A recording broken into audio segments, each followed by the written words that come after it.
Historical revolution کے plate form پر آپ سب دوستوں کو مصور خان کی طرف سے السلام علیکم۔ رحمہ نامی شخص کے مطابق کہ میں یورپ میں کسی کافی شاپ میں بیٹھا ہوا تھا اور کافی تھکن محسوس کر رہا تھا۔ میں نے ویٹر کو چائے کی آرڈر دی۔ میرے بیٹھنے کی کچھ دیر ہی ہوئے تھے کہ سامنے والے ٹیبل سے ایک داڑھی والا آدمی مجھے کافی دیر سے دیکھ رہا تھا۔ میں اٹھ کر اس کے پاس جا بیٹھا اور میں نے اس سے پوچھا کہ کیا آپ مسلمان ہیں؟ اس نے مسکرا کر جواب دیا، نہیں، میں جارڈن کا یہودی ہوں، میرا نام ربی ہے اور پیرس میں اسلام پر پی ایچ ڈی کر رہا ہوں۔ ویڈیو میں آگے بڑھنے سے قبل چینل پر نئے آنے والے دوستوں سے گزارش ہے کہ ہماری یوٹیوب چینل ہسٹوریکل ریولوشن کو سبسکرائب کریں تاکہ نئے آنے والے اسلامی معلوماتی اور تاریخی ویڈیوز کی نوٹیفیکیشن آپ کو ملتی رہے۔ ناظرین، رحمہ کے مطابق میں نے پوچھا کہ تم اسلام کے کس پہلو پر ریسرچ کر رہے ہو؟ وہ شرما گیا اور تھوڑی دیر سوچ کر بولا، میں مسلمان کی شدت پسندی پر ریسرچ کر رہا ہوں۔ میں تھوڑا سا ہنسا اور اس سے پوچھا کہ تمہارے ریسرچ کہاں تک پہنچی؟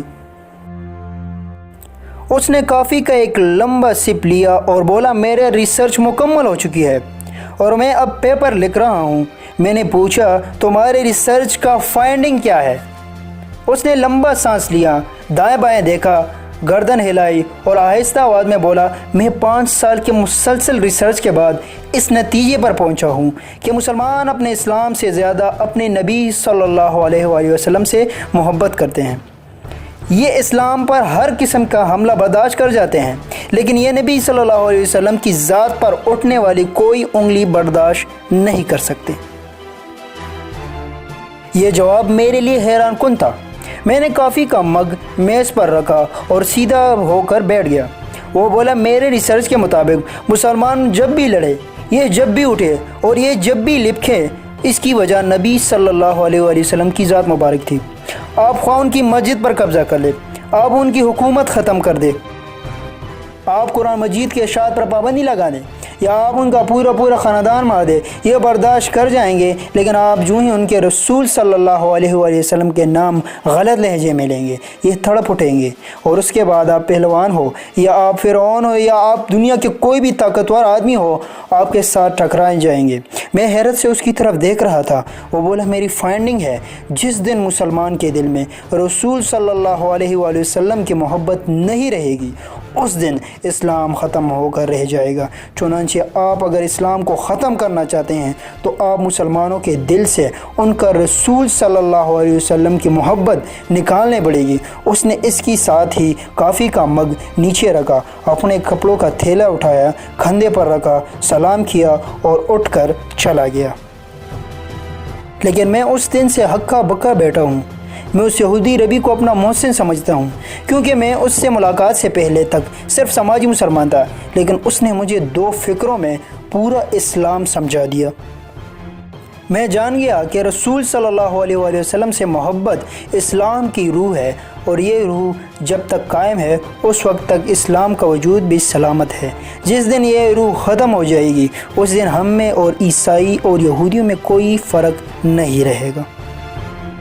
آپ صلی اللہ علیہ وسلم کی محبت کے بارے میں قرآن میں ارشاد ہے، آپ کہہ دیجئے کہ اگر تمہارے باپ اور تمہارے لڑکے اور تمہارے بھائی اور تمہاری بیویاں اور تمہارے کمبے قبیلے اور تمہارے کمائے ہوئے مال اور وہ تجارت جس کی کمی سے تم ڈرتے ہو اور وہ حویلیاں جنہیں تم پسند کرتے ہو، اگر یہ تمہیں اللہ اور اس کے رسول صلی اللہ علیہ وسلم سے اور اس کے راہ کی جہاد سے بھی زیادہ عزیز ہے تو اللہ کے حکم سے عذاب کے آنے کا انتظار کرو۔ اللہ تعالیٰ فاسقوں کو ہدایت نہیں کرتا۔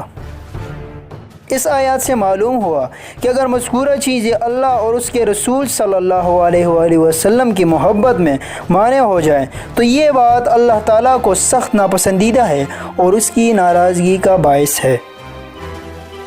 اس میں کوئی شک نہیں کہ نبی کریم صلی اللہ علیہ وآلہ وسلم کے ساتھ محبت کرنا ایمان کا حصہ ہے، اور اگر یہ تعلق استوار نہ ہو تو ایمان کے درجے کو نہیں پہنچا جا سکتا۔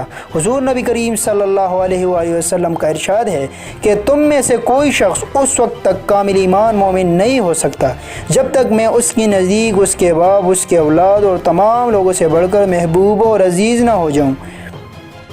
یہ حدیث مبارکہ اس امر کی طرف اشارہ کرتی ہے کہ ایمان کا معیار اس کے سوا اور کچھ نہیں۔ دنیا و مافیہ کے ہر شے سے بڑھ کر حضور نبی اکرم صلی اللہ علیہ وآلہ وسلم کی ذات سے محبت کی جائے، اور جب تک یہ کیفیت پیدا نہ ہو کوئی شخص نام کا مسلمان تو ہو سکتا ہے مگر مومن نہیں ہو سکتا۔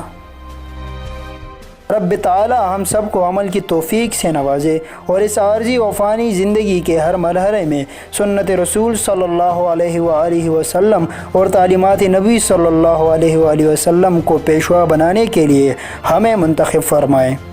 سیرت طیبہ کا اصل یہی پیغام ہے، اور حضور اقدس صلی اللہ علیہ وآلہ وسلم سے سچی محبت و تعلق اور ایمانی جذبے کا یہی تقاضا ہے، اور اسی میں فلاح دارین ہے۔